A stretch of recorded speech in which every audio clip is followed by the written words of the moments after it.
on va pas être sur 4 roues, on va être sur 2 roues et on va parler du bilan économique, du bilan des coûts qu'a représenté mon vélo électrique, mon speed bike que j'utilise maintenant depuis 8 ans.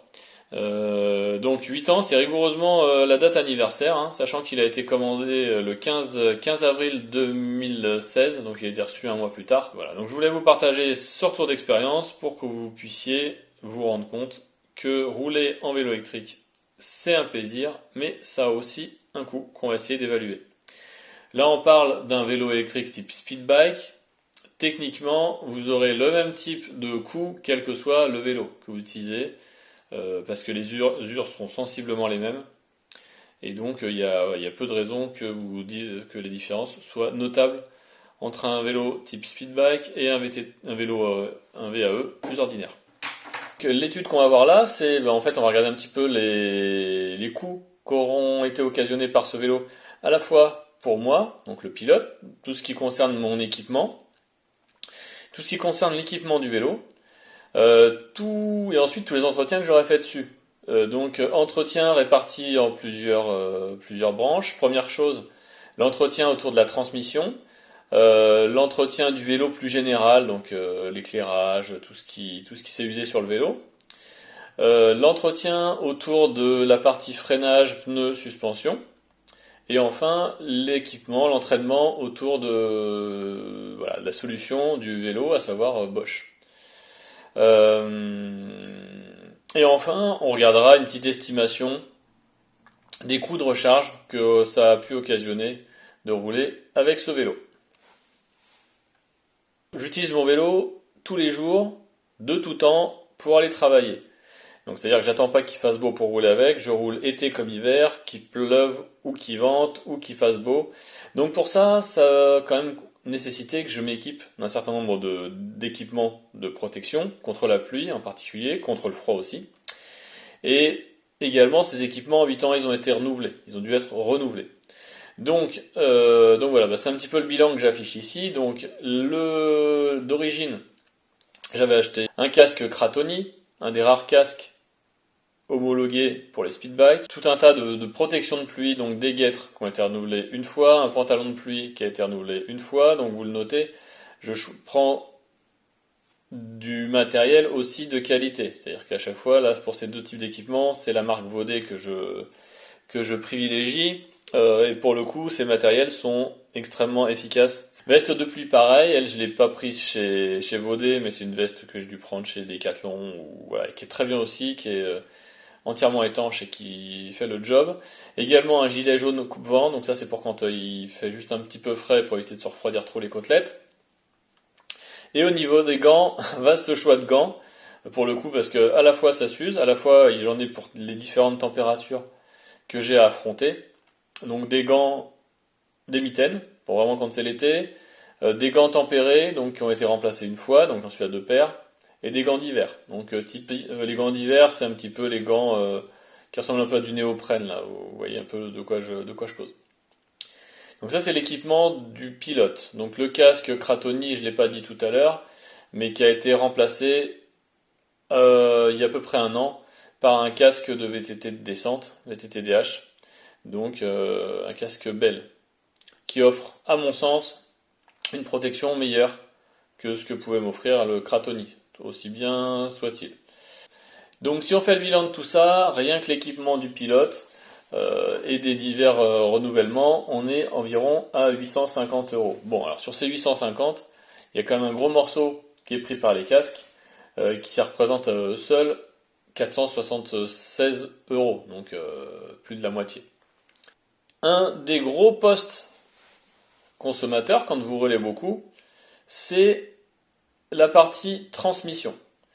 La transmission, alors moi ce que j'appelle transmission à mon petit niveau, c'est tout ce qui concerne la chaîne, la cassette, donc le bloc de pignon à l'arrière, et les pignons de sortie de moteur.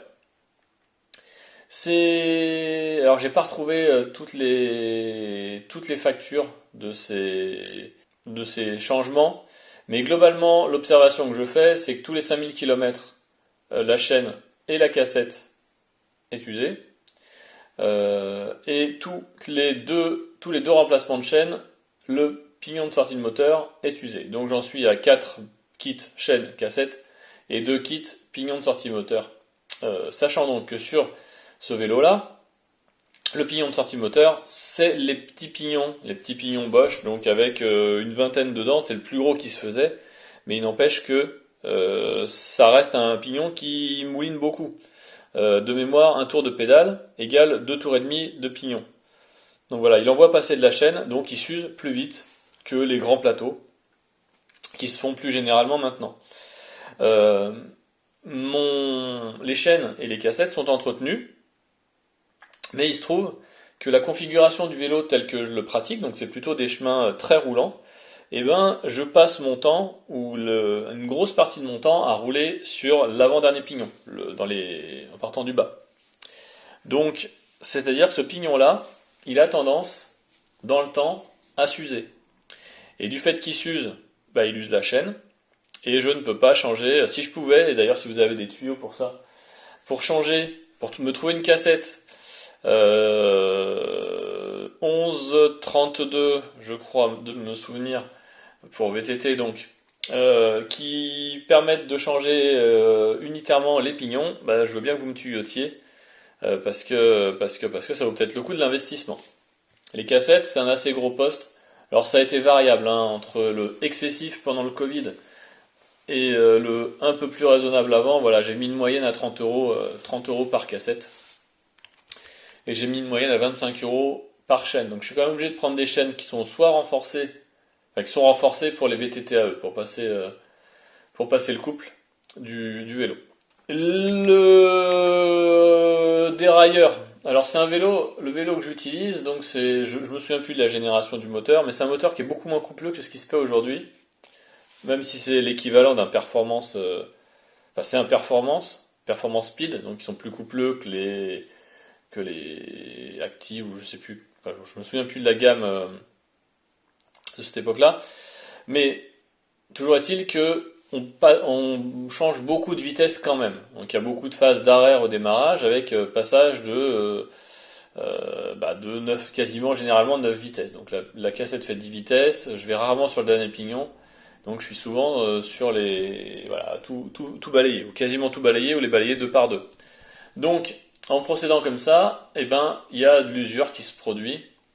L'usure au niveau du câble, donc là je mets kit câble dérailleur, donc à chaque fois c'est la gaine et le câble. Généralement la gaine et le câble. Bon, au moins le câble parce que c'est lui qui finit par casser, et généralement j'en suis quitte pour changer la gaine. C'est pas le plus cher, mais ça se fait, c'est à faire régulièrement. Il y a eu également au niveau dérailleur, pareil, une usure progressive qui a conduit donc à un changement du dérailleur. Et également, en fait, et c'est une constante, en général, je montais un tout petit peu en gamme par rapport à ce que j'avais à l'origine. Donc voilà, toute cette partie entretien de la transmission, ça représente à peu près 616 euros. Donc ça prend du temps, c'est quasiment le sujet sur lequel vous avez l'impression de passer plus de temps sur ce vélo-là, parce que entre l'entretien de la transmission au sens large, c'est-à-dire le nettoyage de la chaîne, la lubrification, etc., le nettoyage de la cassette pour que ça reste propre. Voilà, bon, il y a du boulot dessus. Donc l'entretien de la transmission, c'est un enjeu. Si vous voulez, amener votre vélo assez loin. Sur ce qui a conduit à de l'entretien aussi. À l'origine, le vélo était vendu avec un kit de frein Magura qui n'était pas de l'entrée de gamme, mais qui n'était pas dans une gamme extraordinaire, en tout cas qui se retrouvait sur des speed bikes, et en particulier parce qu'il y a un contacteur d'appui de frein et donc d'éclairage sur la poignée de frein. Alors, je vous avais mis dans une précédente vidéo le modèle exact, je vous invite à aller la voir. Ces freins ont fini assez rapidement par fuir, donc au niveau du mètre cylindre, donc en haut, là, au niveau de la poignée, ça fuyait, et le premier a fui, et quelques temps plus tard, le second a fui aussi. Je les ai remplacés par des freins qui sont sans le contacteur. Alors est-ce que c'est lié ou pas? J'en sais rien, mais depuis, je ne suis plus embêté. Donc on va dire que les premiers freins auront duré 15 000 km et les seconds auront fait le reste du chemin. Donc voilà, les freins ont été remplacés, les deux avant-arrière, voilà, ça m'a coûté environ 140 euros. C'est tout le kit, hein. C'est pas que la poignée que j'ai remplacée du coup là. Il y avait ça arrivait entier, poignée, durite et puis piston, enfin étrier, piston et tout, voilà, le kit complet. Donc ce qui s'use aussi et que je mets dans la partie entretien, freinage, pneus, suspension, c'est les pneus avant. Enfin plutôt les pneus arrière, on va dire, plutôt les pneus arrière. Donc j'ai compté, j'en suis à 6 pneus remplacés. Donc on va dire que je roule avec la septième, enfin 6 remplacements, on va faire simple. 6 remplacements, donc ça veut dire que je fais un petit peu plus de 5000 km avec un pneu arrière. Ce qui est pas mal déjà, sachant que c'est des pneus de VTT, donc avec d'assez gros crampons, donc pas spécialement adaptés à la circulation sur chaussée sur bitume, et pour le coup il a fait quasiment que ça. Donc voilà, bon, ça veut aussi dire que c'est pas si pénalisant que ça, à part peut-être au niveau du rendement, mais voilà, c'est pas un choix si délirant que ça, que de le laisser avec sa montre d'origine. À savoir que sur un speed bike, vous êtes contraint par le modèle de pneu que vous mettez dessus. Logiquement, les pièces remplacées doivent être des pièces d'origine. Donc là, en l'occurrence, je mets rigoureusement le pneu d'origine, mais c'est aussi un pneu qui est homologué speed bike.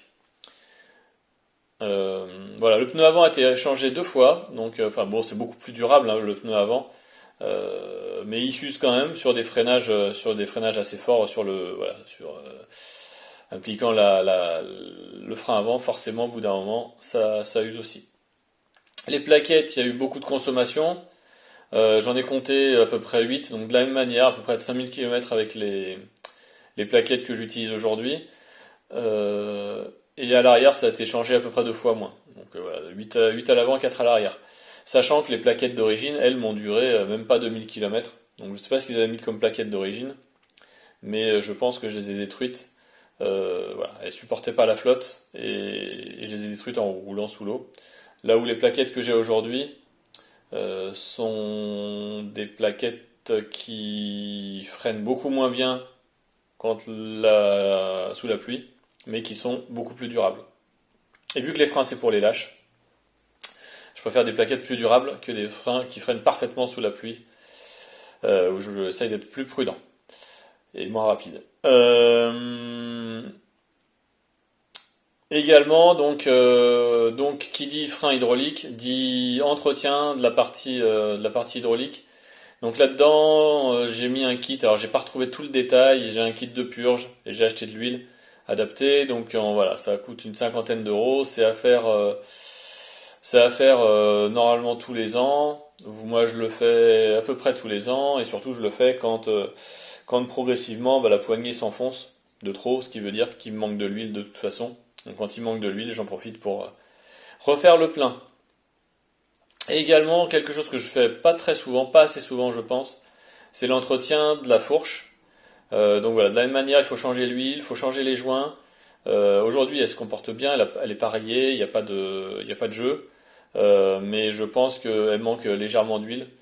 Donc voilà. Bon, en tout cas, régulièrement, j'ai changé les kits de joints 2 fois. Et là, je pense qu'il faudrait que je change la 3e fois.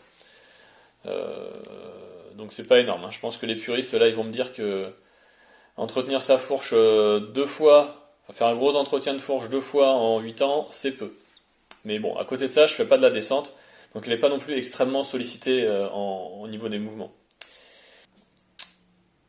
Ensuite, le vélo, quand je l'ai reçu, c'était un vélo VTT, pur VTT, électrique, speed bike. En fait, un espèce d'ovni parce que je vois pas qui peut se servir d'un speed bike en tant que VTT. Il n'est pas fait pour. Ce serait un très mauvais VTT.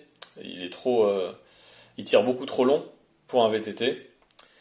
Donc, en fait, ce vélo, il a toujours été conçu pour moi pour éventuellement rouler en forêt, plutôt type VTC, que être un vrai VTT pour grimper. Donc, et pour mon usage, j'avais besoin de l'équiper pour aller travailler. Donc il a été équipé d'un porte-bagages, de garde-boue, de pochettes, Il a également reçu un antivol un peu sérieux pour le laisser. Également, je l'avais montré dans la précédente vidéo, mais une tige de selle à suspension de Can Creek. Également, un complément d'éclairage avant. Ce que j'appelle complément d'éclairage avant, c'est une lampe qui éclaire et pas juste une loupiote qui donne sa position. Et également, j'en avais pas dans ma précédente vidéo, une petite collection de carters de chaîne EBI, donc j'en suis à 4, qui ont tendance à se faire pulvériser quand la chaîne saute du pignon moteur. Et ce carter de chaîne qui n'était pas là d'origine, mais qui permet quand même de garder la chaîne un peu plus propre, et également éventuellement de protéger son pantalon lorsqu'on roule. Donc ça c'était l'équipement d'origine, ce que j'ai complété. Ensuite, dans l'entretien du vélo, j'ajoute tout ce qui est tombé en panne en cours de route. Donc, l'éclairage arrière est tombé en panne.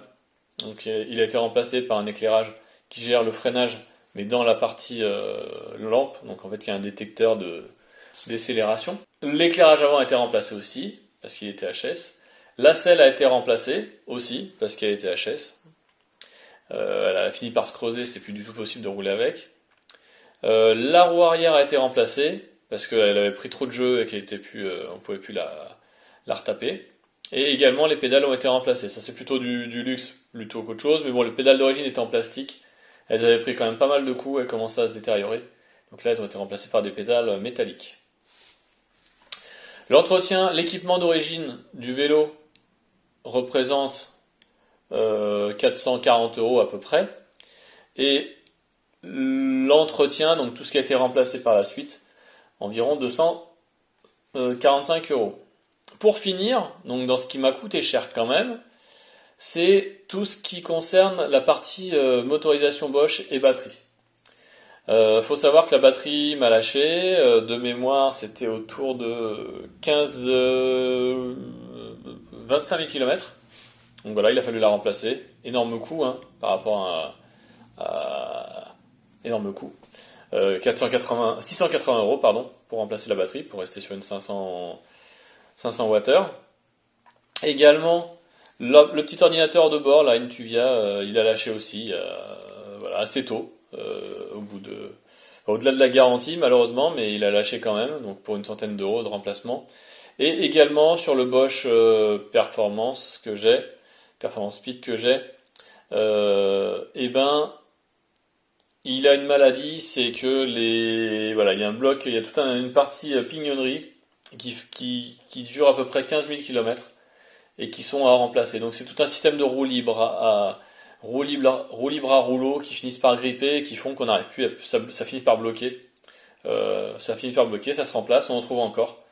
Mais ça coûte assez cher. J'en suis à 2 remplacements. Le troisième, je l'ai déjà avec moi. Et voilà, les 2 premiers ont coûté environ 210 €. Donc c'est à peu près 100 € le kit. Voilà. Si on regarde ensuite les recharges, bon, j'ai compté le nombre de voyages, les kilomètres, etc. Ça coûtait à peu près 114 €. Donc c'est pas le gros des coûts. Aujourd'hui, pour ce qui me concerne, le coût total, c'est 6 945 €. Dans ces 6 945 €, il y a 3 100 € de vélo. Si on regarde combien ça a coûté au kilomètre, on est à 17 centimes du kilomètre. Si on ne met que l'entretien et les achats d'équipements, etc., donc en gros tout sauf le vélo, on est à 10 centimes du kilomètre. Ce qui représente un coût mensuel de 40 € par mois, en moyenne, tout compris. Là où, si on inclut le vélo, pour ce qui me concerne, on est plutôt à 72 € par mois. Voilà, j'espère que cette petite présentation, ce petit bilan, vous aura éclairé. Donc non, rouler en vélo électrique, ça n'est pas, c'est pas totalement économique. Il y a des coûts associés. On se rend compte que là, compte tenu de la somme des entretiens qui sont faits sur le vélo, si je devais l'amener à chaque fois chez mon marchand de vélo pour l'entretenir, d'une part, ça l'aurait immobilisé, ça l'aurait beaucoup immobilisé, et d'autre part, ça m'aurait coûté une fortune. Donc là, en fait, ce qu'on voit là, ce ne sont que des coûts de pièces. Et heureusement que j'ai pas eu de main-d'œuvre à payer pour tout ce qui a été fait sur le vélo. Voilà, c'est à prendre en compte aussi dans cette équation économique pour ce qui vous concerne. C'est que si jamais vous devez à chaque fois ramener le vélo pour entretenir la transmission et que vous avez beaucoup de kilomètres à faire, là pour le coup ça devient peut-être intéressant d'aller imaginer une transmission où il y a peu d'entretien, par exemple des transmissions à courroie. Voilà, donc c'était un petit bilan que je voulais faire. Pour une fois, on a parlé beaucoup de chiffres. Mais voilà, j'espère que ça vous rendra service et que vous serez mieux préparé pour sauter le pas voilà, d'aller vers du vélo électrique.